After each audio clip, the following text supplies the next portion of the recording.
Bonjour à tous, ravi de vous retrouver. Merci d'être avec nous pour cette cérémonie de remise de prix des Créac 2023. Les Créac, c'est une cérémonie que nous suivons depuis des années, voilà 10 ans maintenant que vos chaînes bretonnes retransmettent ce prix. Nous sommes cette année sur le campus de The Land à Rennes. The Land, c'est le campus des nouvelles ruralités. Et si depuis 10 ans, vos chaînes bretonnes sont fidèles à ce rendez-vous, c'est parce que Créac, c'est pas un rendez-vous comme les autres. C'est le rendez-vous des très jeunes entreprises. Pour cause, c'est le concours de la création d'entreprises. Alors c'est un concours qui a 21 ans. Évidemment, avec 21 ans de recul, on peut apprécier la qualité des palmarès année après année et beaucoup des entreprises qui ont été récompensées ici, donc qui étaient de très jeunes entreprises de moins d'1 an d'existence, font partie aujourd'hui des entreprises reconnues en Bretagne et même au niveau national, pour certaines au niveau international, et sont souvent considérées comme des fleurons de l'économie bretonne. Et puis 21 ans, ça permet également de prendre conscience de ce que les porteurs de projets ont une sensibilité particulière aux questions sociétales. Et vous verrez qu'à travers les 6 prix que nous allons remettre ce soir, eh bien, les chefs d'entreprise ont notamment une propension à la qualité environnementale, et ça revient dans tous les projets. Et puis, ce prix Créac ne pourrait pas exister s'il n'y avait pas les experts comptables qui en sont à l'origine, parce que qui mieux finalement qu'un chef d'entreprise, aussi bien que le chef d'entreprise au moins, l'expert comptable dans le quotidien, dans l'accompagnement, connaît très très bien les entreprises. Ce qui m'amène évidemment à appeler le premier invité de la soirée, c'est le président de l'Ordre des experts comptables de Bretagne. Merci d'accueillir Gwenaël Graal.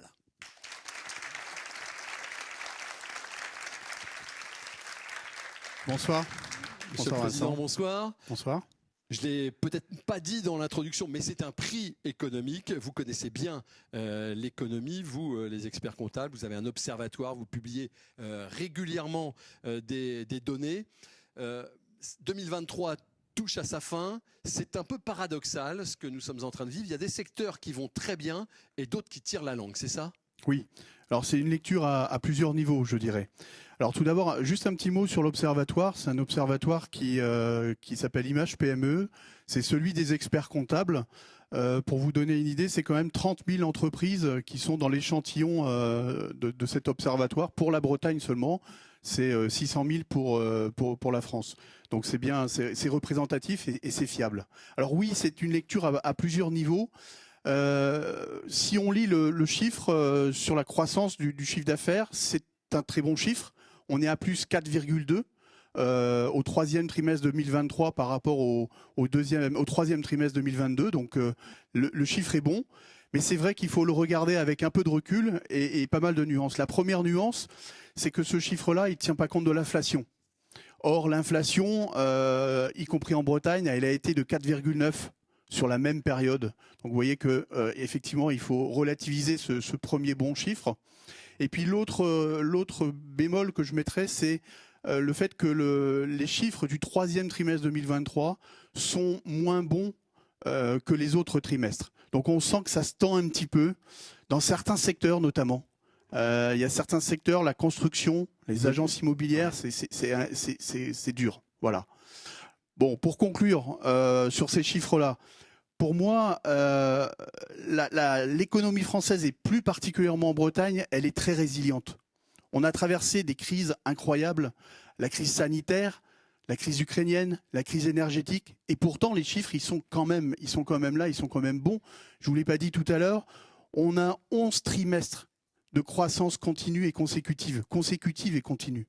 C'est quand même assez incroyable. Et s'il n'y avait pas eu la baisse de 2020 liée à la crise Covid où la France s'est arrêtée, je pense qu'on serait au-delà des 3 années de croissance consécutive. Donc les chiffres sont bons, mais il faut rester vigilant. C'est comme un peu, voilà, un chef d'entreprise, ça doit être optimiste, mais vigilant. Ouais, c'est ça, pas d'alarmisme, mais attention, quand même, oui, on a connu des périodes un peu plus roses. Alors j'ai cru comprendre que lors de votre récente assemblée générale, chez vous, à l'Ordre des experts comptables de Bretagne, vous aviez mis la RSE comme thème principal. Ça peut paraître étrange que les experts comptables mettent la RSE dans les priorités. Non, oui, ça c'est l'est vrai. pas. Ça peut paraître bizarre. On nous attend plus dans des événements comme ça, à accompagner la création d'entreprises, la reprise, finalement, nos clients dans la gestion et le développement de leur entreprise.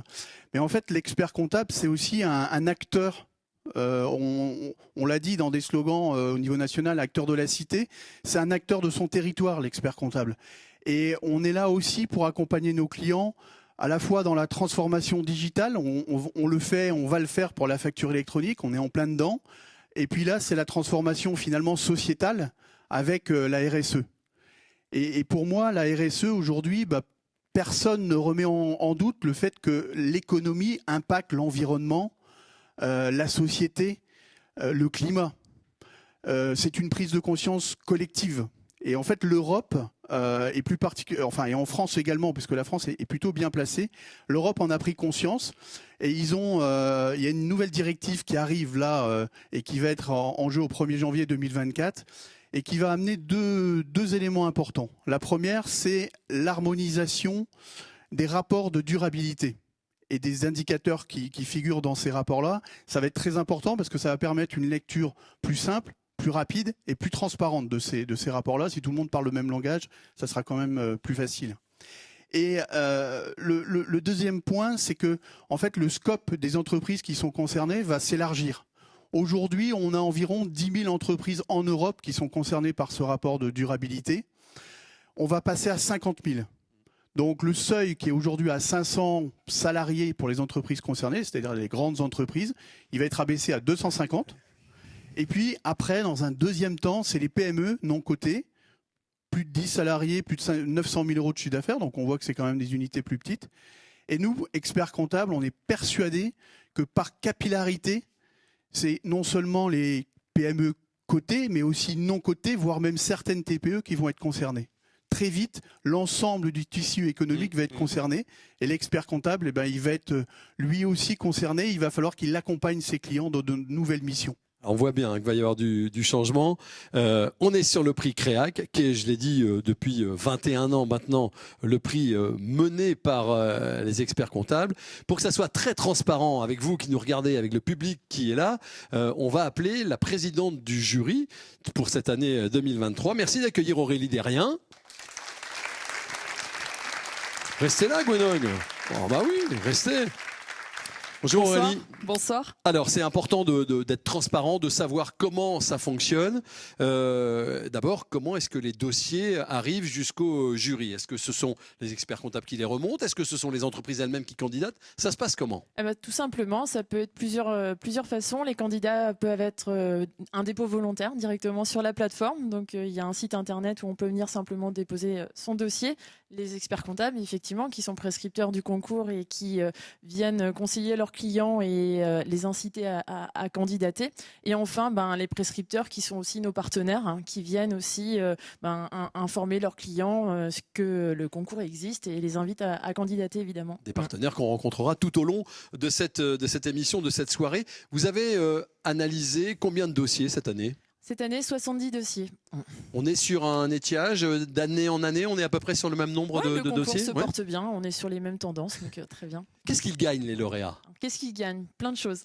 Alors, dans un premier temps, il y a une captation vidéo qui est offerte et qui permet ensuite de communiquer sur le dispositif, le procédé ou la création d'entreprise. Il y a une dotation de 750 € et enfin un accompagnement de 2 ans avec l'expert comptable. Et on sait que c'est important dans les premières années des entreprises d'être bien accompagné parce que c'est le gage d'une pérennité de l'entreprise. Je disais, Aurélie, 21 ans pour le concours. Il a évolué au fil des années. Il va continuer à évoluer, notamment peut-être dans les catégories qui vont être récompensées. Oui, tout à fait. L'idée, c'est de faire évoluer le projet en lien avec ce que vous avez évoqué avec Gwenog. C'est effectivement la société bouge, il y a plein de mouvements. Et en avant-première, on vous annonce qu'il y aura l'année prochaine un prix, un lauréat étudiant entrepreneur. Donc voilà, c'est ça qu'on a envie de lancer pour l'année prochaine. D'accord, donc pour le 22e Créac, étudiant entrepreneur, ça tombe bien, on est sur un campus, on aura peut-être déjà des... Tout à fait, je les invite. des candidats. Merci à tous les deux. Merci aussi. Merci pour cette introduction.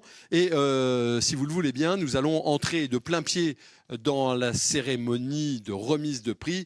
Le premier prix, c'est le développement durable.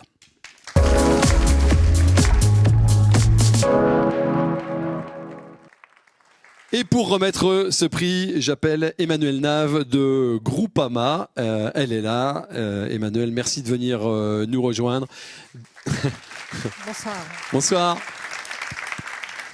Directrice de la transversalité. Alors ça veut peut-être pas dire grand-chose pour les gens, mais c'est surtout tout ce qui est RSE qui est une priorité, là aussi, pour vous et pour votre entreprise. Absolument. Alors déjà, Groupama Loire-Bretagne, c'est une entreprise qui est née en Bretagne il y a plus de 100 ans. À l'origine, ce sont des agriculteurs qui ont mutualisé leurs risques. On est toujours là. Maintenant, on assure tous les clients sur tous les produits d'assurance. Ce qu'on a gardé de notre origine, c'est d'abord notre gouvernance mutualiste. Nos clients sont des sociétaires qui détiennent l'entreprise. Ils sont invités à élire des représentants qui, dans les conseils d'administration, vont participer aux décisions de l'entreprise. Également, on a, par cette gouvernance mutualiste, un ancrage territorial très fort. On a près de 300 agences et surtout 4600 élus bénévoles qui œuvrent au quotidien sur le territoire par la prévention ou la présence auprès des sociétaires. C'est ça, c'est le modèle mutualiste. Vous allez remettre dans quelques minutes le prix développement durable. Et effectivement, le volet environnemental, il est important dans la RSE et dans ce à quoi vous vous engagez chaque jour pratiquement. Oui, alors la RSE est au cœur de notre stratégie depuis de nombreuses années sur les volets sociaux, sociétaux et comme on l'a dit d'ailleurs tout à l'heure, le volet environnemental prend de plus en plus d'importance avec des défis que l'ensemble de la société doit relever, des défis d'adaptation au changement mais également d'atténuation de nos impacts.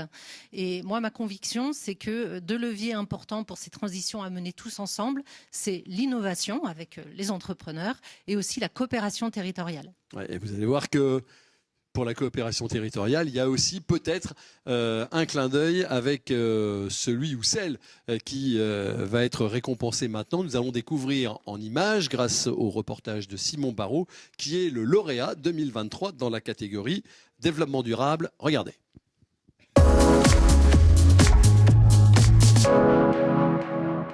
Cet ancien système fonctionne avec un fluide qui n'est aujourd'hui plus autorisé par la F-Gaz, qui est trop polluant, donc ce qui condamne totalement ces installations. C'est pour cela que Retropack propose une solution en utilisant des fluides qui répondent aux normes de 2030. Depuis une trentaine d'années, environ 200 000 pompes à chaleur géothermiques comme celle-ci ont été installées en France chez des particuliers. Précurseurs dans les années 90, ces modèles sont aujourd'hui obsolètes car polluants et leur remplacement s'avère très coûteux. Avec 20 ans d'expérience dans la géothermie, Anthony a créé Retropack, un système de pompe à chaleur répondant aux enjeux environnementaux, offrant aux utilisateurs actuels une continuité en réalisant des économies sur l'installation et sur leur consommation au quotidien par rapport à leurs anciens modèles. On était sur des systèmes tout ou rien, très simples en fait. Je mets sur on-off, je suis en pleine puissance. Au jour d'aujourd'hui, on va vraiment adapter en fonction des besoins à l'instant T. L'intérêt, c'est surtout que ça soit quelque chose de beaucoup plus économique pour l'utilisateur. Retropack est né pour justement offrir à ses clients la possibilité de donner une continuité à leur installation sans tout casser, d'éviter des gros travaux, d'avoir une technologie adaptative, donc d'optimiser le système et surtout de diminuer la consommation du client final. LifePack a été conçu réellement pour aller en lieu et place dans les habillages existants. On ne change pas l'habillage, on le conserve, on change uniquement le module intérieur. La plupart des composants du système Retropack sont français. L'entreprise récupère également les anciens modèles de pompes à chaleur pour les recycler. On vient le démanteler pour le recycler, donc on vient séparer les différentes parties. Donc, comme vous pouvez le voir ici, on a le cuivre, la ferraille, les déchets. Certains composants qui sont difficiles à obtenir de nouveau sont testés et remis sur le marché en occasion. Pas besoin de remplacer le parquet chauffant ni d'effectuer de terrassement par exemple. Par rapport à une installation classique industrielle, les économies se comptent en milliers d'euros. Retropack a commencé sa production en septembre. L'objectif est de commercialiser 300 pompes à chaleur par an. Merci d'accueillir Anthony Rocteau, c'est le fondateur de Retropack.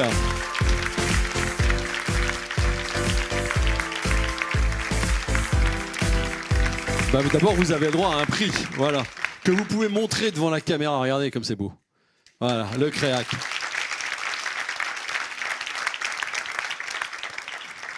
Bon, vous prenez le micro que vous voulez, Anthony. J'ai juste envie de savoir quel est le... Alors, on parle de géothermie, hein, on est bien d'accord. On parle de pompe sol-sol. Si, ça va marcher. Regardez. Ouais, c'est bon. Eh ben, vous voyez, ça marche tout le temps. Quel est le parc en France? Alors, ça représente 200 000 installations existantes qui ont plus de 20 ans de fonctionnement. Donc, qui à un moment vont devoir être changées. Exactement. C'est quand le pic ou le moment où ces installations vont toutes devenir un petit peu obsolètes? À partir de 2025 jusqu'en 2027, là, on va se retrouver avec un pic de remplacement à faire puisque les pompes à chaleur auront en moyenne plus de 22-23 ans de fonctionnement. D'accord, mais il n'y a pas d'obligation légale de remplacer les pompes qui sont actuellement en place, même si le produit qui est à l'intérieur n'est plus le produit idéal selon la réglementation. Aucune. Il ne faut pas les D'accord. remplacer tant que c'est fonctionnel. On les laisse en l'état. C'est le jour où le compresseur rend l'âme, entre guillemets, du fait qu'on utilise un fluide frigorigène qui n'est aujourd'hui plus autorisé, ça condamne les installations. Donc plutôt que de condamner et de jeter, j'ai décidé de créer Retropack et de proposer une solution pour donner une continuité à ces installations. Voilà, je vous regardez parce que là, au pied du sapin, le cadeau de Noël, c'est ça. C'est la pompe à chaleur. Quel cadeau! C'est une pompe à chaleur. Voilà, c'est ça que vous proposez. Exactement. 60 kilos. Ouais. D'accord. Mais Ça fait de la musculation. maintenant. le gain, c'est qu'il n'y a pas besoin de casser toute l'installation de chauffage chez les particuliers. On remplace simplement le module. Là. Exactement. Et c'est un gain, ça, pour le client? Et c'est un gain puisque ça évite de gros travaux, de petits 1, et ça permet de donner une continuité en plus sur lequel on a une réelle visibilité puisqu'on utilise un fluide frigorigène qui répond déjà à ce qui est écrit par la réglementation de 2030. D'accord, donc là, on a des années tranquilles. Exactement. On est quand même sur un marché de niche, parce que Tout à la fait. géothermie, tout le monde ne l'a pas chez soi. Je suis d'accord, c'est totalement un marché de niche. Mais c'est pour ça que vous y êtes. Exactement, Ouais. exactement. Voilà. J'ai décidé de y aller puisque peu d'industriels se sont intéressés à ce marché et sont partis sur d'autres propositions, d'autres offres aujourd'hui qui sont également très très bien, mais qui ne répondent pas à ce type d'installation. Je disais dans l'introduction que la plupart des créateurs d'entreprises qu'on va recevoir ce soir ont une sensibilité environnementale importante, et vous, tout particulièrement, c'est du produit français. On est presque sur de l'ultra court au niveau du circuit. Tout à fait. On travaille en direct avec les installateurs frigoristes en fait, qui sont en capacité de faire des remplacements et de donner des continuités à ces installations. Et Voilà. puis il y a tout le versant recyclage qu'on a vu dans le reportage, qui est important aussi. Qu'est-ce que vous en faites de toutes ces pièces? J'ai voulu en fait donner du sens en fait à mon action en proposant de récupérer les anciennes pompes à chaleur remplacées pour en extraire des composants qui sont encore fonctionnels puisqu'ils sont testés et qu'on remet sur le marché de l'occasion pour pouvoir dépanner certains clients qui seraient en panne à cause d'un composant qu'on ne trouve plus sur le marché. Voilà. Alors l'entreprise existe depuis quand, Anthony? Depuis février. Février 2023. Vous êtes arrivé dans vos locaux quand? En février aussi? Au 1er juin. Ah oui, en juin. Et la D'accord. production a commencé réellement au 1er septembre. Et vous êtes combien? Vous êtes tous On seuls? est 3. Ah, vous êtes 3. Nous sommes 3 aujourd'hui, oui. Tout à fait. D'accord. Et comment ça démarre alors? Eh ben en fait, Ça démarre bien. Ça démarre bien. Bon. On a déjà des belles réalisations de fait, des bons retours en tout cas, et très encourageantes pour la suite. Quoi. L'objectif c'est quoi? 300 C'est 300 changements? modules par voilà. C'est quoi? C'est raisonnable? C'est très ambitieux? C'est tenable? C'est peu ambitieux par rapport au marché. Ouais. Maintenant, ça reste quand même un grand nombre pour une petite équipe comme on est aujourd'hui, donc qui demandera qu'à grandir quoi, en fonction de la volumétrie. D'accord. Voilà. En tout cas, en fonction de la notoriété de l'entreprise. et là, Voilà. vous avez fait un gain de notoriété. Bon, vous avez j'espère. fait un bond aujourd'hui. J'espère. C'est un peu- Hallucinant. Vous êtes en tout cas le lauréat des Créac 2023 dans la catégorie développement durable. Merci à tous les deux et Merci bravo à vous. encore. Merci.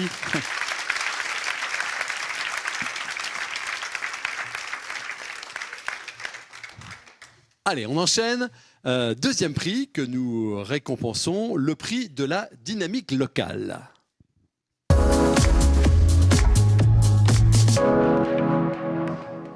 Le partenaire pour remettre ce prix, c'est MBA Mutuel, comme depuis quelques années maintenant. Et je vais appeler Karine Lemarec. Karine, elle est chargée d'affaires Pro et TPE. Bonjour Karine, ça va? Bonsoir, ça va? Je sais que vous êtes ravie d'être là, Tout à fait. que vous comptiez les heures avant d'arriver jusqu'à nous. Oui.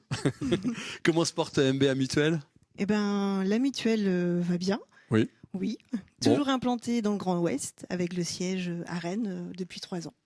Oui, c'est À vrai, la dans un Courrouze. très beau siège à la Courrouze, Tout donc à fait. ouais, au pied du métro quand il fonctionne. C'est ça. C'est bien. Mais il va fonctionner très vite. Hein. On nous dit que mi-décembre, ça sera reparti. Quel est l'intérêt pour une entreprise comme la vôtre, Karine, d'être partenaire d'un concours comme celui-là ? L'intérêt, c'est que nous sommes là en fait pour accompagner, soutenir les créateurs d'entreprises. Ça fait partie de nos valeurs, étant donné que même la mutuelle a été créée par des artisans et des commerçants pour des artisans et commerçants. Donc, totalement logique. Ouais, avec des conseils personnalisés à chaque, Tout à fait. à chaque étape du développement de l'entreprise. C'est ça. Bon, eh ben, écoutez, vous êtes comme moi, vous ne savez pas qui est le lauréat cette année. Non. Voilà. Eh ben, vous allez le découvrir maintenant en images.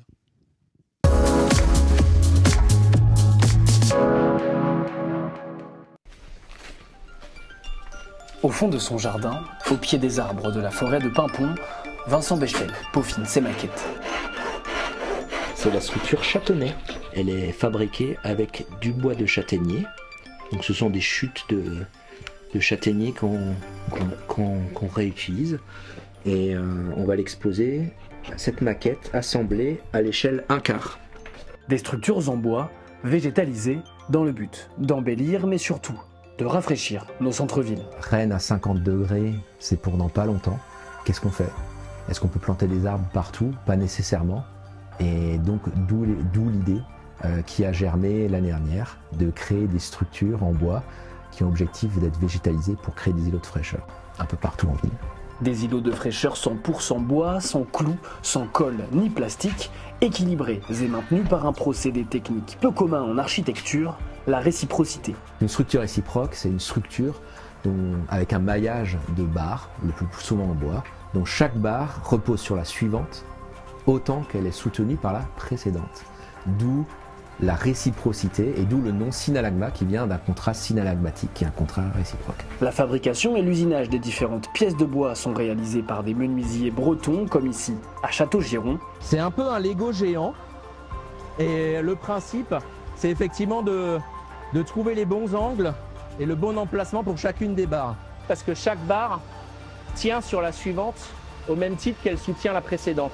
Avant de livrer sa première structure en pièces détachées, Vincent et son équipe doivent tester le montage. Tout l'enjeu, c'est de trouver le bon mode opératoire pour que ce soit le plus simple possible. Donc on expérimente pas mal de mode op, sachant qu'il n'y a aucun manuel de charpente qui détaille comment installer ce genre d'installation. Donc on le fait à tâtons au début, et puis après on expérimente et on trouve des solutions un peu plus pertinentes.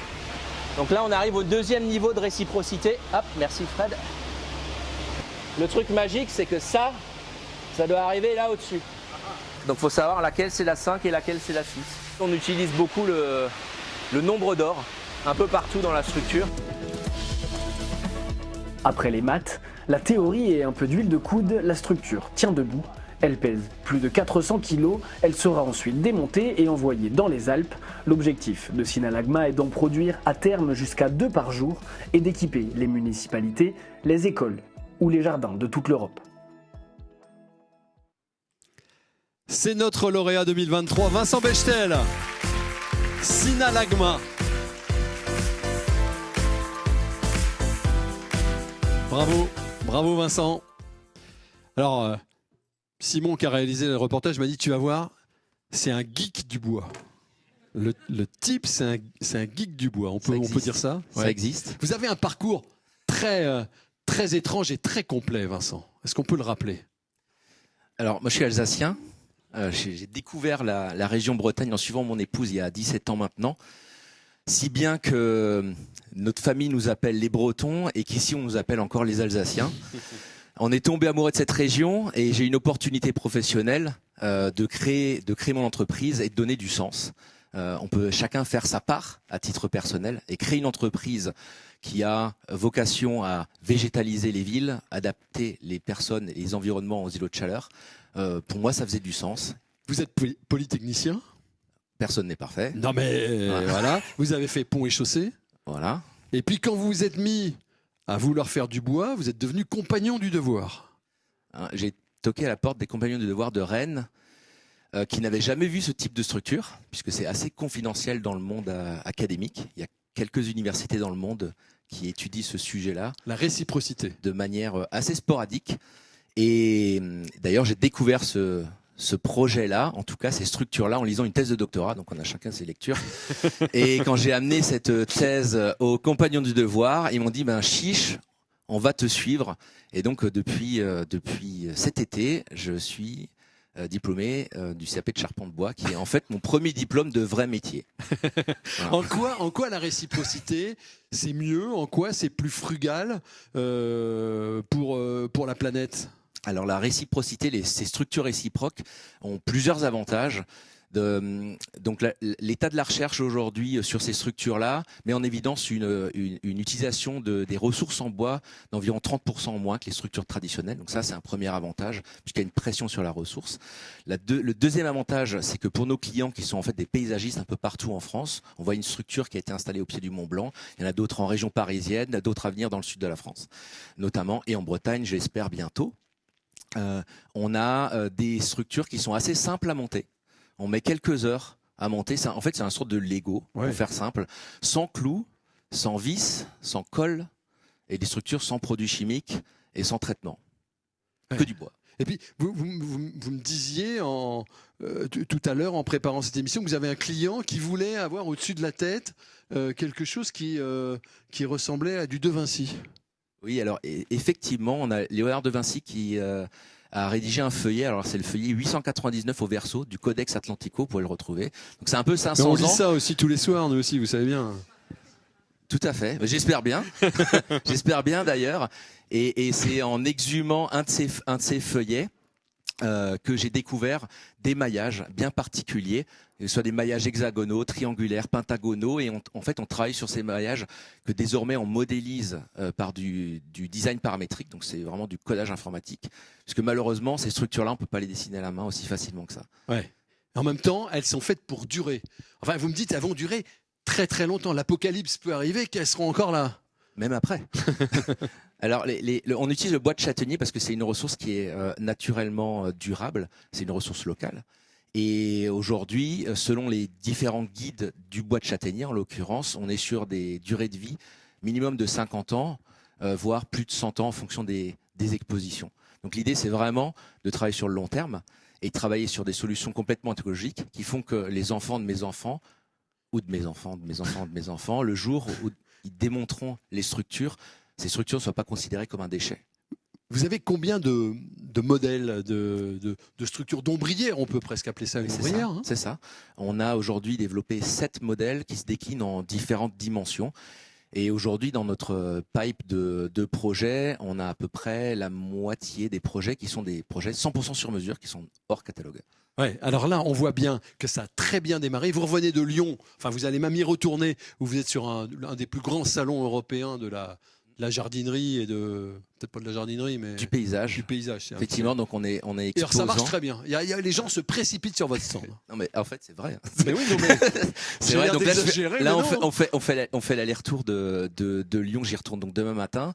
Et effectivement, on a la chance de pouvoir avoir un espace qui est plutôt bien situé sur le salon Paysalia, qui est le plus gros salon du paysage d'Europe et qui se tient tous les 2 ans à Lyon. Donc c'est the place to be. Ça tombait juste bien par rapport au timing de l'entreprise, puisqu'on a développé des produits. Et donc là, on a une file d'attente sur votre stand. On a près de 300 leads en 3 jours. Donc en vrai, oui, ça a quand même cartonné. Oui, ah oui, avec 6 personnes de l'équipe sur le stand. Parce que vous êtes combien dans l'entreprise? Alors il y a moi, il y a un designer, un directeur commercial France. Ah, ça y est, c'est parti. 3 commerciaux qui couvrent en gros des Alpes et tout le pourtour méditerranéen. Et on embauche des commerciaux pour la partie Bretagne, Pays de la Loire, Normandie, Île-de-France, Hauts-de-France. Et puis histoire de booster la chose, vous faites une levée de fonds? On est en pleine levée de fonds. Hein. Ça marche plutôt pas mal non plus. Bon, donc vous êtes content, vous êtes ravi, vous regrettez pas votre vie d'avant. Non, et je suis papa depuis 4 mois. Ah mais très bien, très bien. En tout cas, bravo, vous êtes le lauréat donc dans la catégorie dynamique locale, parce qu'en plus le bois, il est breton. Oui, il vient moins de 100 km pardon. Voilà, il y a des œuvres d'art dans chacune des structures que vous vendez. Oui, alors Ça, c'est fou, ça. alors, en fait, pour la petite histoire, moi je m'ennuie d'en faire 2 fois la même chose. Mais quand on a un catalogue, on doit vendre plusieurs fois la même structure, forcément. Et pour la rendre unique, je travaille avec des artisans d'art. Donc en l'occurrence, Frédéric Mazoir, qui est sur Plélan-le-Grand, un forgeron d'art, qui travaille du fer ancien du 18e, 19e siècle, qui reforge donc des anciennes bêches, des portails, tout ce qu'on veut. Et on en refait des œuvres qu'on va renvoyer après à un vitrailliste d'art qui est sur Rennes, Alexis Ferron, et de telle sorte que chacune des structures se voit agrémentée d'une petite pièce d'œuvre d'art et c'est unique. Enfin une structure unique. Ouais, c'est super. Merci beaucoup Vincent et bravo à Sina Merci Lagma. à vous. Merci Karine. Le prix de la dynamique locale. Il est content et on est content pour lui. On enchaîne, si vous le voulez bien, avec le 3e prix. Ce prix, c'est le prix des moins de 35 ans.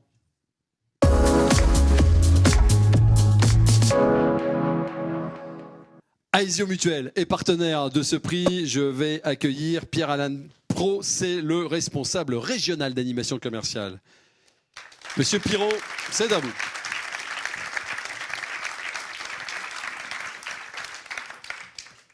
Ça va Pierre-Alain? Ça va très bien, merci.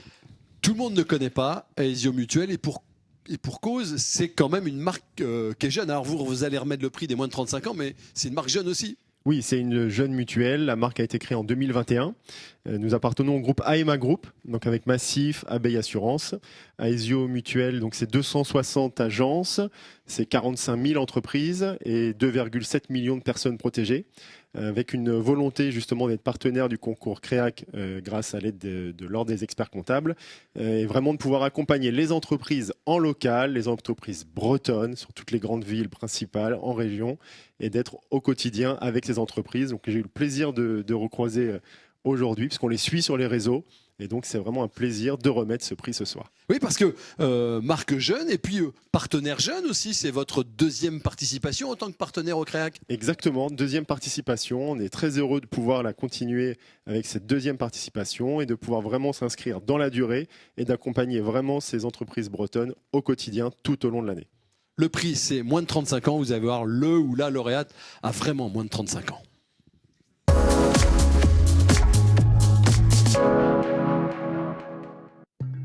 5 centilitres de gin, un sachet aromatique à infuser pendant 5 minutes, glaçons, tonique et le tour est joué. » Ici, c'est le Yellow Me.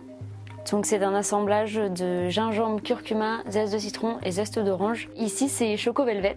Donc, c'est la 8e recette. C'est une recette à base d'écorce de cacao torréfié. Et voici Purple Me, une de nos recettes phares. C'est un mélange de poivre de Madagascar, de baie de genièvre avec des baies roses et des fleurs. Le secret des recettes de cocktail de Chloé, c'est l'infusion à froid. On met une cerise griotte par sachet, de la camomille pour la gourmandise, des écorces de cacao torréfié et en dernier on a du thé honeybush. Après une expatriation de 5 ans à Londres dans le milieu du bar et de la restauration, la jeune Bretonne se découvre une passion pour l'élaboration de cocktails. Épidémie de Covid-19, fermeture des bars, de la contrainte, naît la créativité. On a tous été confinés et j'ai voulu apporter des cocktails de qualité chez les particuliers. Donc j'ai commencé à faire macérer des épices, des plantes et des fleurs dans du gin. Et en fait, pour que les gens puissent avoir un cocktail chez eux à infuser directement, j'ai commencé toute seule à faire vraiment des tests. J'avais plein d'épices que j'achetais au fur et à mesure pour essayer de macérer. J'avais mon chrono et je regardais qu'est-ce qui peut infuser ou non, parce que tout ne peut pas infuser à froid. Et donner du goût en moins de 5 minutes. Donc c'était la vraie complexité. Aujourd'hui, InfuseMe propose 6 parfums différents à base de produits naturels intégrés dans des sachets biodégradables sans plastique, vendus principalement chez des cavistes, épiceries fines, dans quelques bars, restaurants et en direct sur internet. La capacité de production de l'entreprise s'élève à 36 000 sachets par mois, avec des possibilités d'assemblage infinies, comme cette édition spéciale Noël avec des notes de cacao. Ma recette préférée, en fait je les aime toutes, c'est normal, c'est moi qui les ai créées, mais celle que j'affectionne particulièrement, c'est Choco Velvet, notre dernière recette, parce qu'elle est vraiment chaleureuse, réconfortante, et c'est assez insolite d'avoir un gin au chocolat. Les sachets Infuse-Me se dégustent également très bien sans alcool, avec de l'eau pétillante ou du tonic, directement. Elle s'appelle Chloé. Chloé Lingre et c'est la lauréate cette année.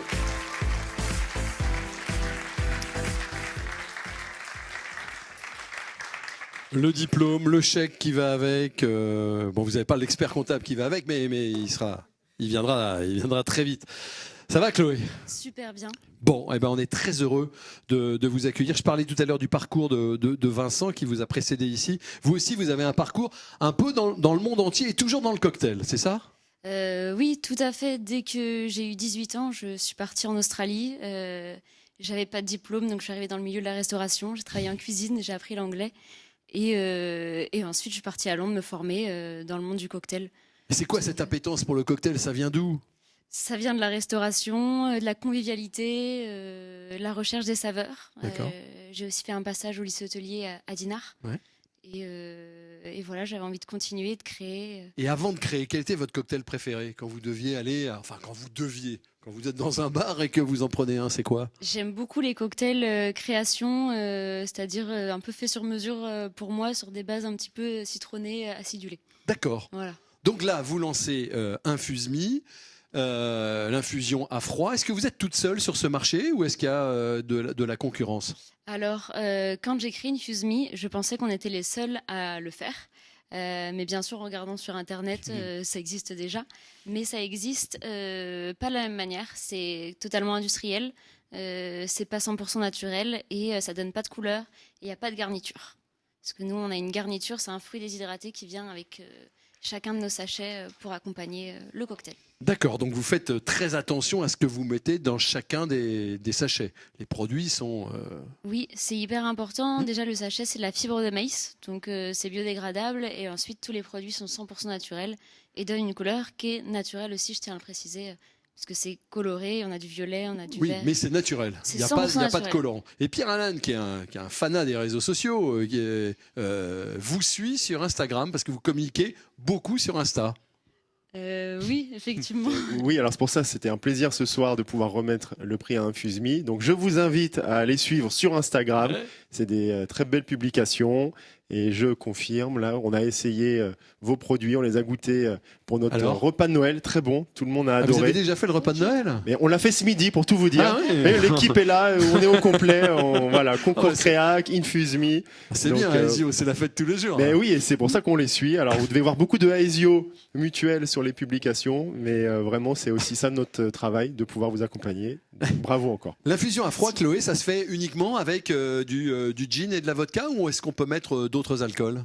Eh bien, c'est une bonne question parce qu'au début, j'ai créé Infuse-Me pour faire à froid avec du gin tonic uniquement parce que je revenais de l'Angleterre, qui est un pays de gin. Mais en fait, finalement, chacun des consommateurs s'est un peu approprié le concept chez lui et on a fait plein de tests. Donc, ça marche avec un spiritueux neutre, donc gin, vodka, aussi avec un vin effervescent ou alors en sans alcool, tout simplement. Dans du tonic ou alors de l'eau pétillante. Le maître mot, c'est quand même la subtilité. On voit bien à travers les images, on voit bien à travers la personnalité que vous êtes, que voilà, on est dans la subtilité, dans la nuance, dans la suggestion presque. Bah, merci beaucoup. Mais en tout cas, voilà, on a voulu faire dans un alcool neutre parce que comme c'est du 100% naturel et que justement c'est subtil, voilà, ça permet de mieux ressortir les notes du cocktail. Est-ce que vous êtes actuellement en train de tester quelque chose? Oui. Parce qu'on a vu qu'il y avait quelques recettes, mais est-ce qu'il n'y en a pas une là que vous êtes en train de tester ces jours-ci? On est en train de tester au quotidien des recettes. À l'atelier, on a une armoire entière avec que des produits qu'on teste régulièrement, qu'on essaye d'assembler. Il y a un truc là, Alors là, on est sur... Alors c'est vrai que c'est secret, elle veut pas dire. Mais un ou deux ingrédients qu'on pourrait retrouver là dans les mois qui viennent dans un cocktail. Alors en fait, on sort 2 recettes édition limitée par an en fonction de la saisonnalité. Et là, on est sur quelque chose. On a fait des tests à base de chanvre et de citron vert. Ah, de chanvre. De chanvre, oui. D'accord. C'est pas du CBD. Eh bien, si, c'est... Ah ouais, ça va être sympa comme cocktail. Eh bien, c'est des tests, voilà. Donc, on verra pour la suite. Bon, Noël approche, hein, ça a même démarré chez Aesio Mutuel, mais Pour les autres, je suppose que c'est une grosse période. Alors tout le monde n'aura pas une pompe à chaleur au pied du sapin, mais peut-être que beaucoup de gens veulent avoir vos cocktails, vos infusions à froid. Comment vous répondez à la demande actuellement ? Alors nous, on travaille avec des épiceries fines, des caves, des restaurants, des traiteurs. Et du coup, on reçoit beaucoup de commandes en ce moment sur le site Infusemi. Vous pouvez répondre ? Oui. On s'est attelé pour pouvoir répondre justement depuis août. On produit tout à l'atelier. Et là, vous envoyez combien de boîtes là ? Vous allez vendre combien de boîtes ? Ce matin, l'équipe a produit 200 coffrets qu'on emmène dès demain matin à l'Amabilis, c'est le centre des travailleurs en situation de handicap, pour qu'ils les fassent fardaller. Donc c'est une mise sous plastique pour une meilleure conservation. D'accord. Voilà. Et puis vous travaillez aussi beaucoup dans l'événementiel. On a parlé... Vous étiez à Roland-Garros, hein ? Les sachets Infusemi étaient à Roland-Garros. Oui, pas vous. Au bar du Club des Loges, on a travaillé avec un grand traiteur parisien.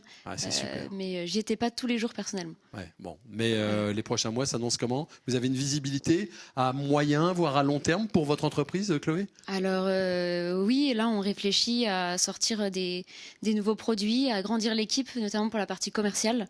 Donc voilà, en 2024, on va chercher des agents commerciaux un petit peu partout en France. Et tout va bien alors. Voilà. Vous êtes Tout va contente, bien. vous êtes On est heureuse. très heureux, super heureux. Vous ne regrettez pas votre parcours et d'être arrivé à Rennes pour monter cette boîte-là ? Non, du tout. Eh ben, on est content pour Voilà. vous aussi. Merci, bravo Chloé. Merci Pierre-Alain, vous êtes la lauréate. Bravo encore. Moins de 35 ans. On ne demande pas l'âge des jeunes femmes, donc je ne vais pas vous demander le vôtre, évidemment.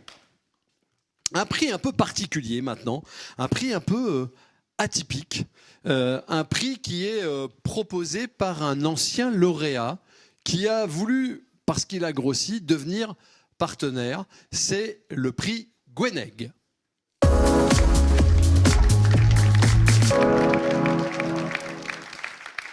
Et le directeur général de Gweneg, c'est Aymeric Arbonnier. Bonjour Aymeric. Bonsoir Vincent. On rappelle ce qu'est Gweneg ? Tout à fait. Gweneg, c'est une plateforme de financement participatif, principalement en Bretagne, un petit peu en Normandie et Pays de la Loire, mais à 90% pour financer les entreprises du territoire en local avec des investisseurs locaux. Ça existe depuis combien de temps, Gweneg ? Alors, la société a été créée en 2015 et Gweneg a été lauréat en 2015. Oui, c'est ça, Voilà. puisque ce sont les très jeunes entreprises. Et donc l'entreprise va bien. L'entreprise se porte bien. Vous en êtes le directeur général. J'en suis le directeur général avec une équipe qui évolue et qui s'attelle à traiter au jour le jour de plus en plus de dossiers, d'opérations. Quelle vocation a Gweneg pour récompenser un créateur d'entreprise aujourd'hui dans le cadre des créacs ? À quoi vous vous attachez ? Alors, ce qu'on s'attache surtout au niveau créac en termes de récompense, c'est pouvoir encourager la création, l'innovation ou la réflexion, l'innovation de sens large de la chose, et pouvoir aussi accompagner à notre niveau le lauréat, sur lequel on va remettre un prix, dans ses futures étapes de développement, éventuellement de la réflexion, de la stratégie, avoir entre guillemets peut-être un grand frère sur qui s'épauler pour poser des questions ou avoir des conseils et pouvoir avoir un autre regard sur son activité. Voilà, alors je ne vais pas déflorer ce qui s'est passé au sein du jury, mais pour le lauréat que vous allez découvrir maintenant, il y a eu de vrais coups de cœur chez certains et chez certaines. On va découvrir en images. Quel est ce lauréat justement du prix Gweneg ?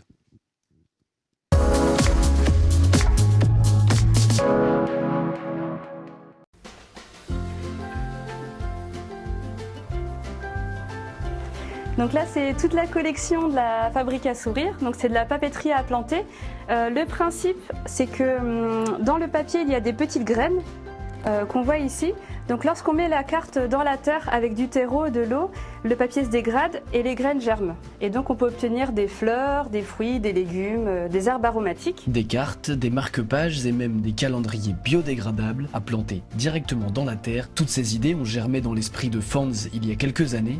Fasciné par la nature et ses couleurs, l'aquarelle s'est imposée à elle comme une évidence. Je me laisse porter par les couleurs. En fait, j'utilise de l'aquarelle artisanale française. Et donc rien que de regarder les couleurs, ça m'inspire. Les noms qu'ils peuvent donner, là il y a Renoncule, Tequila Sunrise, Crépuscule. Il y a différents types de pinceaux qui permettent de faire des choses différentes. Il y a les fusions, l'aquarelle qui se diffuse comme ça. Il y a un certain lâcher prise, il ne faut pas vouloir tout maîtriser, mais accepter que l'aquarelle fait un petit peu elle-même son travail. La découverte de l'aquarelle a permis à Fans de se relever d'un drame familial qu'elle a surmonté grâce à la nature et ses couleurs. Aujourd'hui, accompagnée de son mari dans cette aventure, elle compte bien répandre autour d'elle toute cette positivité qui la distingue. La Fabrique à sourire a une histoire un petit peu personnelle. En fait, en 2019, on a perdu un bébé à la naissance qu'on a appelé Tsiki, qui signifie sourire en malgache. Et à partir de là, je me suis mis à l'aquarelle. Ça m'a aidé pour cette période qui était un petit peu difficile, à redonner un petit peu des couleurs dans ma vie, à me reconnecter à la nature. L'idée, c'est vraiment de distribuer des sourires, quels que soient les événements de la vie, qu'ils soient joyeux, tristes, voilà, de mettre de la poésie au quotidien, de donner du bonheur. Les différents produits de la fabrique sont conçus avec des matériaux français, des emballages sans plastique, émis sous blister par les travailleurs de l'ESAT Utopie de Cesson-Sévigné. On la prend comme ça, on l'équilibre au centre le plus possible pour que ça soit équilibré. Je rééquilibre s'il faut. C'est très très joli et il faut avoir des idées pour le faire. C'est magnifique. Parmi la trentaine de revendeurs des produits La Fabrique à sourire autour de Rennes et dans toute la France, on retrouve principalement des fleuristes comme Zoé à Châteaubourg. C'est le type de boutique où vraiment on se retrouve tant au niveau de son offre, du talent qu'elle a, parce qu'elle propose vraiment des bouquets magnifiques. Même moi, quand je viens en boutique, je m'inspire aussi. C'est l'occasion de regarder les fleurs, de voir ce qui se fait. Les tendances viennent aussi des fleuristes, les coloris. Donc on se retrouve aussi dans cette créativité et ce travail. Marque-pages, cartes et calendriers sont vendus entre 3 et 20 € en boutique. Des ateliers d'aquarelle sont également proposés par Fans dans son atelier à Béton. Merci d'accueillir chaleureusement Fans Sanseo, qui est notre lauréate du prix Gweneg.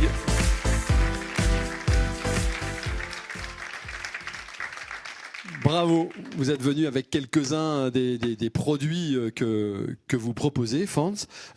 Est-ce que le process de fabrication, on l'a pas vu dans le film, est-ce que le process de fabrication des cartes à planter est compliqué ?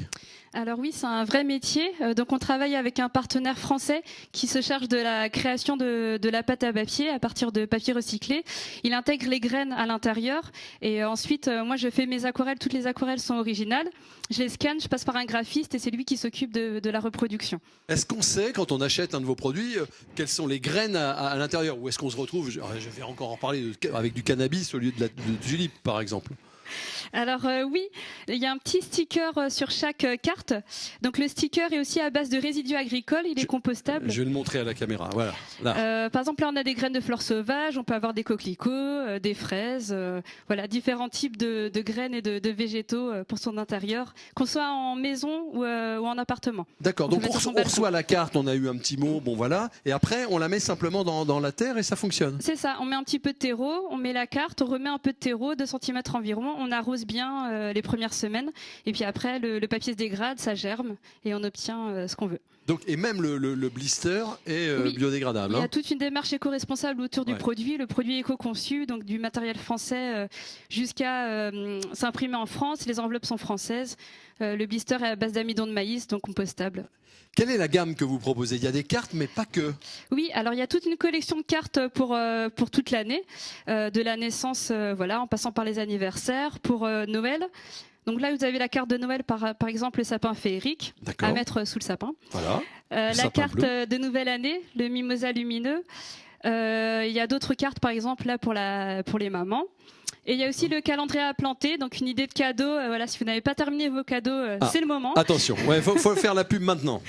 Donc le calendrier, chaque mois, vous avez une aquarelle, une fleur de saison, des graines de saison aussi à planter. Vous pouvez obtenir des piments, des poivrons, de la menthe. Voilà. Que vous pourrez retrouver par exemple pour les Rennais à la librairie Le Fayeur ou dans d'autres points de vente et à la liste sur le site internet. Très bien, vous le faites très bien ça. Donc on voit bien, c'est toujours des fleurs. C'est pas chez vous qu'on va trouver Rintintin ou la Schtroumpfette. Vous peignez pas ça, vous. Après, c'est très floral, mais il y a aussi d'autres types d'illustrations un petit peu plus un peu plus vaste. D'accord. Mais, Et puis vous travaillez en famille aussi. On a vu ça. dans le film. Hein. Voilà, mon mari Monsieur m'a Sanseo rejoint. est là. Voilà, c'est ça. D'accord. Et donc c'est quand même un changement de vie aussi pour vous. Vous avez abandonné ce que vous faisiez avant pour partir dans l'entrepreneuriat. Il y a un côté exaltant. Oui. Ou inquiétant parfois. Alors je sais en pas. fait, à la base, je suis ingénieure agroalimentaire, donc rien à voir avec la papeterie à planter. Mais quand j'étais étudiante, j'avais participé à un concours de simulation de création d'entreprise que j'avais beaucoup aimé. J'avais passé toutes les étapes, mais c'était vraiment de la simulation. Et là, le fait de le faire en vrai, il y a un côté exaltant parce que voilà, c'est passionnant. Il y a de la concurrence sur ce marché-là, de la carte à planter. Alors oui, il y a des marques au niveau national. La différence, c'est que c'est moi qui peins toutes les aquarelles. Ils font souvent appel à des illustrateurs indépendants. Donc là, le produit est vraiment travaillé du début à la fin. On le trouve où ? Donc vous l'avez dit déjà, mais chez les fleuristes un peu partout en France, ou est-ce que pour l'instant on est sur du Grand Ouest ? Alors on a des fleuristes un petit peu partout en France. D'accord. On peut trouver à Clermont-Ferrand, à Bordeaux. Voilà, la liste est sur le site. Des librairies, des concept stores. Là, il y a des GMS qui s'intéressent à nous, jardinerie. Donc l'objectif, c'est vraiment de diffuser au niveau national et d'accélérer la commercialisation pour que tout à chacun puisse retrouver nos produits partout en France. Et je le disais tout à l'heure à Chloé, mais pour vous aussi, les cartes de fin d'année, c'est maintenant le rush, non ? C'est ça, en fait, globalement, il y a 20 millions de cartes qui sont envoyées partout en France, des cartes. Et là, il y a encore l'idée des gens aussi- qui écrivent, donc. Oui, c'est parce bien. que malgré le digital, le papier permet de véhiculer des émotions. Oui. C'est quand même beaucoup utilisé. Ça reste un déchet, par exemple, pour les entreprises et les collectivités territoriales. Donc, utiliser du papier à planter, c'est mieux pour la planète. Et voilà. Et puis c'est très joli, et Émeric, vous êtes d'accord ? Tout à fait, c'est ce qui nous a séduit, c'est déjà que ce soit joli et que ce soit aussi réutilisable. Ça a un premier usage, celui d'écrire, et après celui de pouvoir continuer l'expérience avec. Et puis si vous voulez en savoir plus, là aussi, il faut aller sur Instagram. Oui, c'est ça. Vous êtes très Suivez-nous présent sur les aussi, réseaux ouais. sociaux, on communique pas mal. Voilà, Instagram, Facebook, LinkedIn. Et on est très heureux d'échanger avec notre communauté. Et on reprend aussi les retours clients. On aime bien co-créer avec la communauté, donc voilà, on intègre aussi les clients. C'est une vraie démarche. Merci beaucoup, Fantz. Merci et bravo. à vous. Merci beaucoup. Je garde le sapin.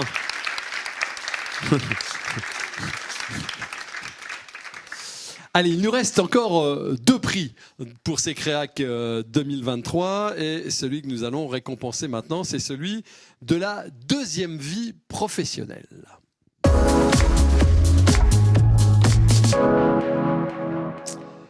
Un partenaire fidèle, le CMB, j'appelle Jérôme Tessier.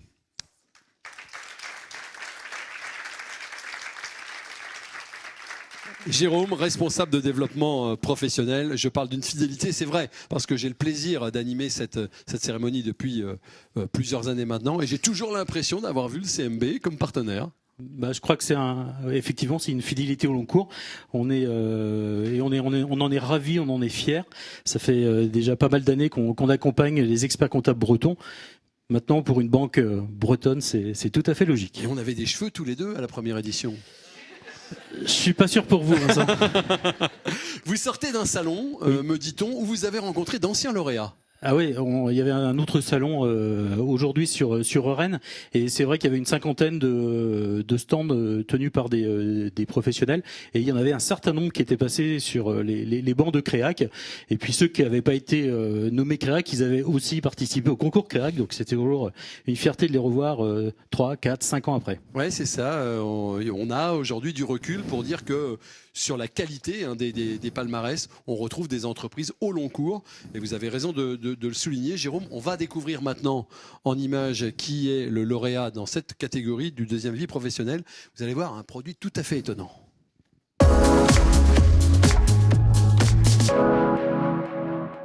Alors voici Bocarnea, donc c'est une capsule qui vous donne la température à l'instant T d'une bouteille de vin, le minimum et le maximum subi par une bouteille de vin durant toute son histoire. Il a fait de la qualité du vin un combat.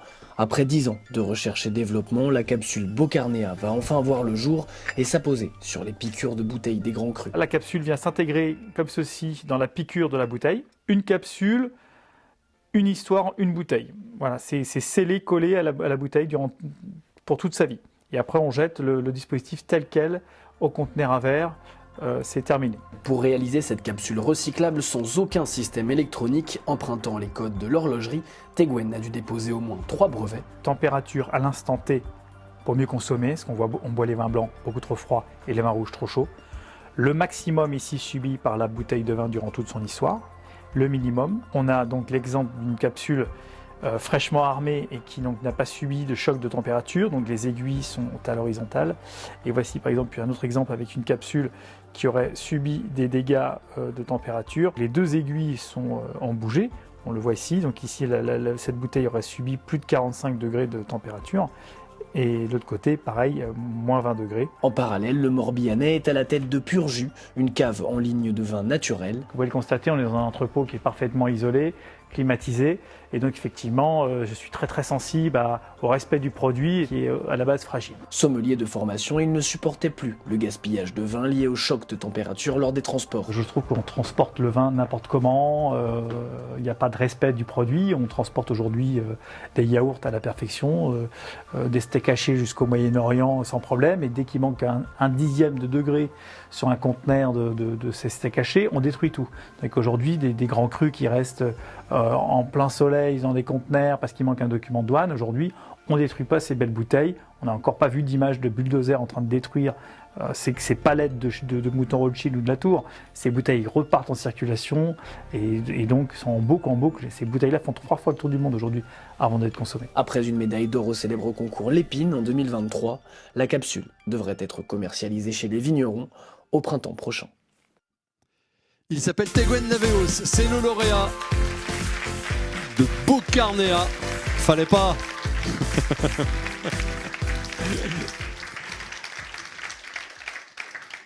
Fallait pas, Teguen. Voilà. Alors, ça c'est on va parler de cette capsule là que je montre à la caméra. C'est un très bel objet en plus. Mais quel événement, en un mot, quel événement vous a fait penser à ça ? C'est toujours une histoire un peu personnelle.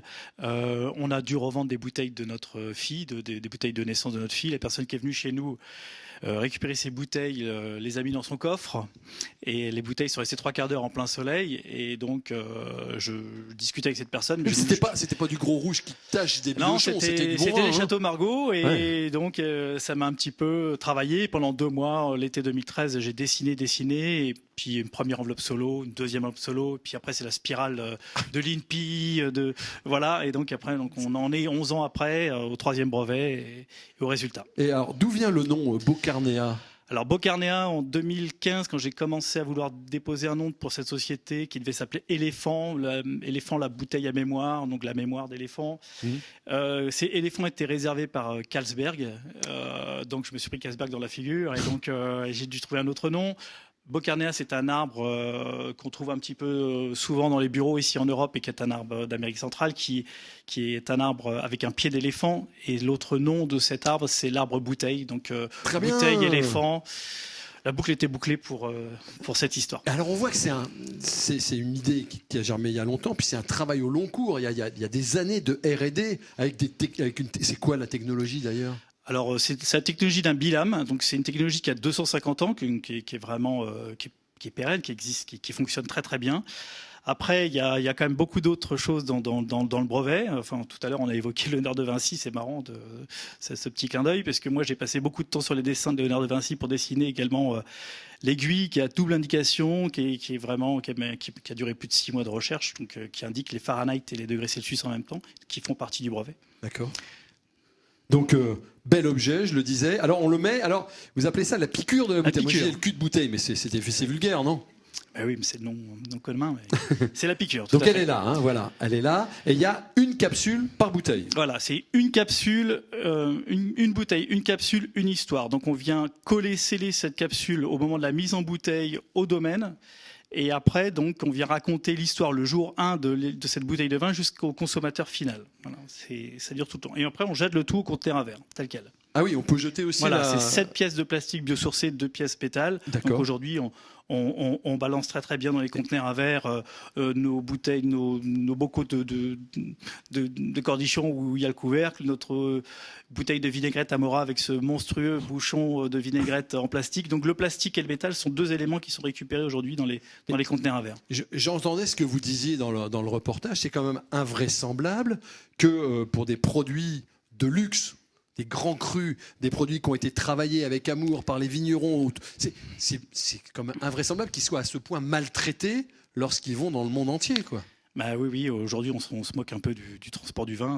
On espère qu'il y a un petit miracle qui se produise et que tout se passe bien, mais en fait ça se passe généralement pas très bien. Vous avez sûrement tous fait l'expérience de déboucher une bouteille de vin à la maison et d'avoir cette coulure de vin rouge le long du bouchon. Ça veut dire qu'il y a une dilatation du liquide, une poussée sur le bouchon et une perte de l'étanchéité de la bouteille. Donc ça veut dire que le vin est passé par là. Et aujourd'hui, c'est 90% des bouteilles défectueuses. C'est ce problème de température. On transporte le vin dans le coffre de la voiture et on s'en moque, quoi. Alors vos clients sont des vignerons, mais pas n'importe lesquels. On est sur du haut de gamme quand même. Oui, le but c'est de certifier des bouteilles qui coûtent plus de 100 €. Des grands crus. C'est fait pour ces belles bouteilles-là. Ces bouteilles qui font aujourd'hui 3 fois le tour du monde avant d'être consommées. Ça sert à rien de certifier la bouteille de rosé sympathique qu'on boit sous le tilleul à la maison, parce que ça c'est une bouteille que vous allez sourcer vous-même, vous allez acheter chez le caviste ou chez le vigneron, donc vous allez la boire, elle va pas faire l'objet d'une spéculation annexe après. Bon, alors là, est-ce qu'ils sont pour l'instant réceptifs, les vignerons ? Écoutez, ça marche plutôt pas mal. On a déjà 2 domaines qui ont signé pour cette capsule. 2 domaines en Bourgogne. On est en négociation sur le Bordelais depuis pas mal de temps, pas mal d'années même. Avec certains. Ça se fait pas comme ça. Hein ? Non, ça se fait pas comme ça. On bouge pas les lignes comme ça, mais on y travaille. Et la Bourgogne, ça bouge un peu plus vite. On est déjà sur une bonne dizaine de contacts affirmés. Donc les choses vont accélérer en 2024, parce qu'on va commencer notre déploiement commercial en janvier 2024. C'est une affaire de semaines maintenant. Voilà. Puis elles sont fabriquées où, les capsules ? Elles sont fabriquées à Pontarlier, chez des partenaires. Il y a une très bonne anis à Pontarlier. Qui m'ont beaucoup aidé, donc je vais quand même les citer. C'est AML Production et Micro Érosion, c'est 2 partenaires qui font partie de la société, donc que je salue ce soir. D'accord, Thégouen, c'est vraiment un bel objet. Mais alors un jour, j'achète une bouteille très chère. Je m'aperçois en regardant que, oh là, les aiguilles, je fais quoi ? Je jette le vin, je le bois pas, Non, c'est un petit peu comme aujourd'hui, quand vous achetez une bouteille aux enchères, il y a de la décote liée à une étiquette, il y a de la décote liée à un niveau sur une bouteille. Aujourd'hui, vous allez pouvoir vous rendre compte de ce qu'a vraiment subi votre bouteille, si elle s'est pris 40 degrés dans une voiture. Ouais. Vous allez enfin le savoir. Et après, ça va être en bonne intelligence, un temps de la négociation avec votre caviste, avec un commissaire-priseur. Si la bouteille, elle s'est pris un pet avec 30 degrés, 35 degrés, après ça va être aussi l'intelligence d'un sommelier peut-être de déboucher une bouteille et de la servir au verre dans un restaurant et de se dire c'est acceptable, donc je le sers au verre. Après il y a une deuxième vie pour ces bouteilles, on ne jette pas toutes les bouteilles avec les étiquettes abîmées. Bon. Très bien. En tout cas, c'est une très très belle idée. Ça a changé quelque chose d'avoir été primé au concours Lépine ? C'est pas mal. Hein. Ah oui, c'est pas mal. Hein. Ah bah oui. Ouais, c'était bien. C'est même très bien. C'était très très bien pour les médias. Vous êtes donc un inventeur. Et voilà. Et oui, on a créé notre marché parce que c'est quelque chose qui n'existe pas. Mais il y a des puces quand même. Je crois qu'il y avait des puces qui existaient. Alors, il y a des puces RFID qui existent, mais la durée de vie d'une puce, c'est aujourd'hui 15 ans, 20 ans, 25 ans. Le temps du vin est un petit peu plus long que celui des puces aujourd'hui. Donc les puces servent pour de la blockchain, pour la traçabilité, pour beaucoup d'autres choses, même pour la température, pour du transport, mais dans les premières périodes du transport. Quand le vigneron va vendre quelque chose jusqu'à Singapour. Mais à la fin, le particulier, lui, il n'en sait rien de ces puces RFID. S'il y a une carte, quelque chose qui a disparu, il n'en sait rien. Donc nous, on vient raconter l'histoire lisible avec des yeux, sans application, sans mécanisme. Et dans un siècle, je vous raconterai encore l'histoire de votre bouteille. Je trouve ça presque dommage de la mettre au conteneur en verre. Vous pouvez la mettre au poignet. Oui, mais il y a plusieurs. Mais il y a plusieurs couleurs en plus. Alors oui, les couleurs correspondent au millésime, effectivement. Ah voilà, il y a des codes couleurs avec le millésime. Exactement. Voilà, le code Pantone, chaque année, va correspondre on essaye de faire une norme pour tous nos vignerons.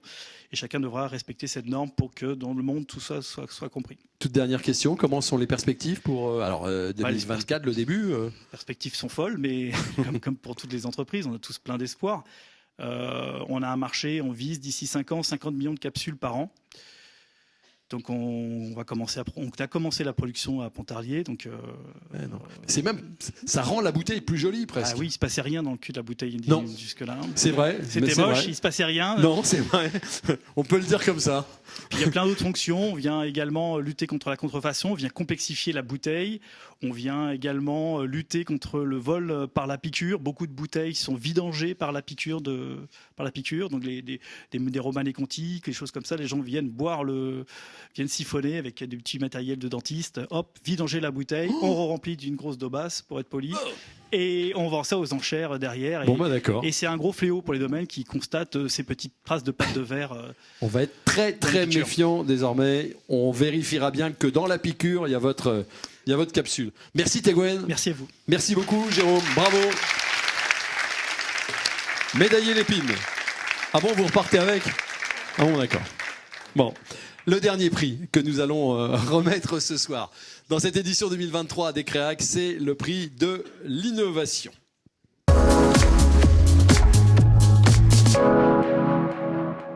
Stéphane de la Grenière, il est là, c'est un habitué aussi pour la BPGO, directeur de projet. Ça fonctionne. Bonsoir. Oui, ça marche tout le temps. Ça marche toujours. Les micros sont tout le temps ouverts. Je devrais le savoir depuis le temps. Depuis le temps quand même. Voilà, franchement. Stéphane, vous devriez savoir.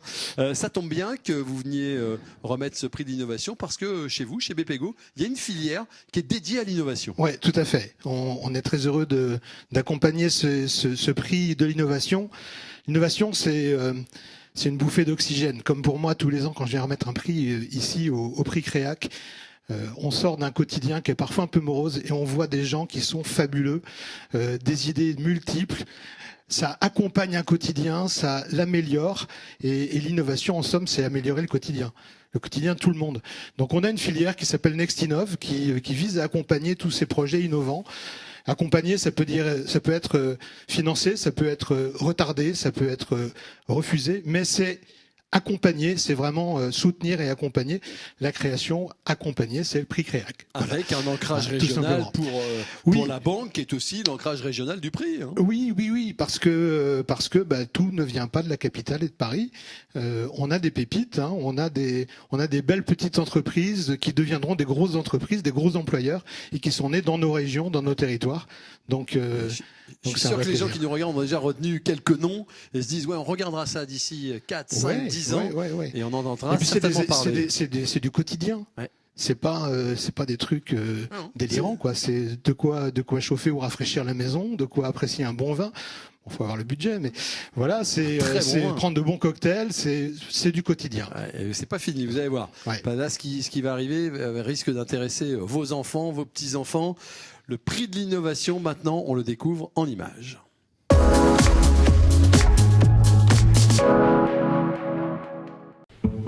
Voici Hilo, un robot pédagogique conçu et développé par Simon Lebert et son associé à Rennes. Allié des enseignants, le robot permet de rendre les cours de programmation et d'algorithmie plus attractifs pour les enfants. Donc là, par exemple, on va avoir l'élève qui va réfléchir à comment sortir le robot de cet endroit-ci de différentes façons. Là, on va envoyer la commande au robot, le robot va envoyer cette commande.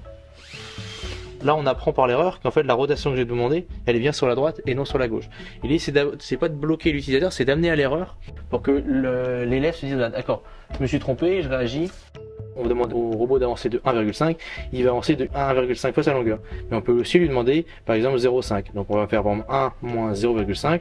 Le robot avance de 1, il s'arrête et recule de 0,5. Ça permet d'amener la notion de nombre négatif et la notion de nombre décimaux. Les robots à l'école existent déjà, mais coûtent souvent trop cher quand ils ne sont pas contraints de rester au placard dès la première panne. L'objectif d'Hilo est également de permettre à son utilisateur de le monter, puis de le réparer lui-même facilement grâce à des composants simples. Le robot est monté en fait absolument sans collage. L'objectif c'est que l'utilisateur puisse en fait facilement accéder à un composant pour le réparer si jamais il en a besoin. L'utilisation du robot ne se limite pas qu'aux tout petits. Des fonctions plus poussées à destination des adolescents et même des étudiants sont également disponibles. Au Fab Lab de Bain-de-Bretagne, les travailleurs de l'ESAT étudient l'impression 3D liée au robot avant de le prendre en main. Vous allez pouvoir juste revenir nous donner du volume. Donc le volume c'est le cylindre. Et là, vous allez mettre le cylindre à la même valeur. La robotique et la programmation, c'est quelque chose d'universel. On a besoin aujourd'hui tout le temps d'avoir en fait ces notions-là dans le monde moderne dans lequel on vit. La robotique elle est partout, la programmation est un peu partout. L'idée c'est d'initier tout le monde. Tout le monde ne va pas devenir ingénieur en programmation, mais l'idée c'est que tout le monde ait une connaissance de ça pour justement éviter qu'il y ait un trop gros différentiel qui se crée entre ceux qui maîtrisent et ceux qui ne maîtrisent pas. Après un an de phase de test dans les écoles, la production à grande échelle et la commercialisation du robot devraient débuter en mars prochain. Il est accessible également aux particuliers. Pour se l'offrir, il faut compter en moyenne 200 €. Vous avez vu dans le film Simon Lebert, voici son associé Julien Mellet. Ah ben il est là aussi. Ah ben la surprise alors. Eh ben venez tous les deux, Simon et Julien. C'était pas prévu. Simon devait être dans le train. Il devait revenir du Bénin. Je suis juste arrivé à l'heure. Juste arrivé à l'heure. Eh ben c'est super. 5 minutes. C'est super. Bravo à tous les deux. Bah ouais. Merci beaucoup. Ilo Robot, c'est le nom. Et Julien, l'idée, c'est à moitié votre maman qui déclenche tout. Exactement. Ma mère est institutrice au CP et elle avait du mal à trouver des robots pour enseigner la programmation qui est au programme des LCP. Et avec Simon, on a relevé un peu le défi de développer un robot, mais qui était utilisable. Donc, les robots actuellement pour enseigner la programmation, c'est des robots chinois pour la plupart. En fait, ils ont qu'une utilisation. Donc, il en existe pour le CP, mais il en existe aussi pour le collège et ils sont limités. Et nous, l'idée, c'était d'avoir un seul robot, mais qui puisse servir dès le CP, mais qui puisse continuer et suivre l'élève jusqu'au lycée. Exactement. D'accord. Et ça n'existe pas. Ça n'existe pas, ça même jusqu'au niveau universitaire. On peut faire de la recherche avec les robots. Aujourd'hui, la recherche est souvent du multi-robot, c'est-à-dire des robots qui travaillent ensemble. Même d'ailleurs, Julien travaille sur sa thèse sur ça, pas sur des robots qui sont roulants, qui sont sur le sol, mais sur des robots, des drones. Et c'est vraiment les sujets de recherche aujourd'hui, c'est de faire du multi-robot. Et dans la recherche, il y a cette même problématique d'avoir des robots abordables, robustes, fiables, qu'on peut utiliser, qu'on peut sortir tous les jours. Souvent, ces robots qui sont très chers, on n'a pas envie de les sortir. Il faut demander beaucoup d'autorisation. Donc là, c'est un robot qui peut servir à la fois aux plus jeunes, mais à la fois pour le monde de la recherche. Mais on rappelle bien que c'est pas un jouet. C'est pas un jouet, mais l'idée c'est quand même d'apprendre avec un côté ludique, d'initier, d'avoir envie. Donc il y a des modes qui sont un peu plus ludiques que d'autres, et c'est de donner envie à chacun de le prendre en main le plus souvent possible. Dans le film, on vous voit avec un portable pour téléguider le robot, mais ça, on est obligé d'avoir un portable parce que les petits au CP, ils n'ont pas forcément tous la possibilité de le faire. Ou alors je plane complètement. Il y a des choses dans mon métier, quelquefois je dois faire le candide, je me force. Mais alors là, je me force pas du tout, je comprends rien. Voilà. C'est une très bonne question, elle est légitime.